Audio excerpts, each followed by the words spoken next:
Let's now talk about Jesus returning from heaven a second time. Look at verse 7. I, the Lord God, have spoken it, but the hour and the day no man knoweth, neither the angels in heaven, nor shall they know it until he comes. Now, we live in a world where people spend a lot of time predicting the end. Let me just share a brief story from about a generation or two before the time of Joseph Smith. This happened in New England.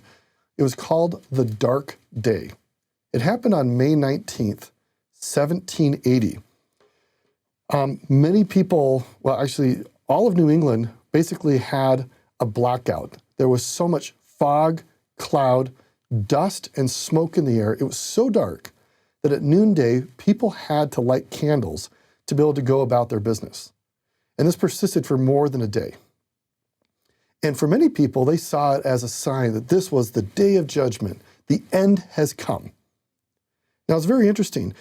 We have a Connecticut state senator who's going about his business. He's in the state Senate chambers with the other state senators, and people are starting to freak out because the world's gone black. It's gone dark.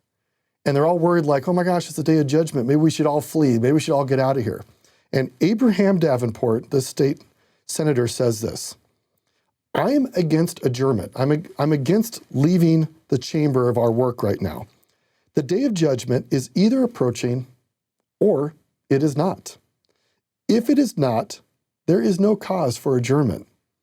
If it is, I choose to be found doing my duty. I wish, therefore, that candles may be brought.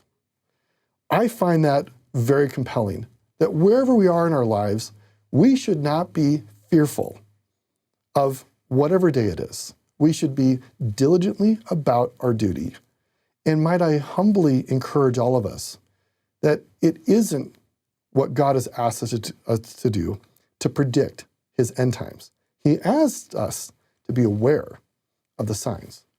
But the main thing is to be focused on him and the gospel and to be about our duty. I just find that wonderfully instructive. One other neat insight from verse 7 is who he doesn't include in the list of people who don't know about his coming. In section 49, verse 7, you'll notice, I, Lord God, have spoken it, but the day or the hour and the day no man knoweth, neither the angels in heaven, nor shall they know until he comes. Interesting, not even the angels in heaven will know the day until the day he comes. What does that tell us about this effort that has been around for so long of people trying to predict and say, okay, this is when it's going to happen?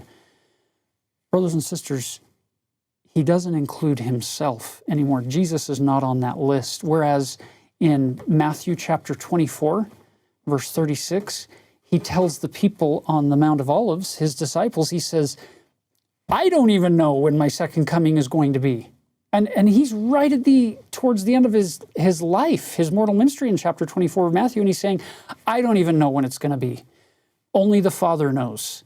But now you'll notice, now that he's resurrected, glorified, perfected, he's a God fully exalted in heaven. He's no longer included in that list, along with us and the angels of people who don't know the day or the hour of his coming.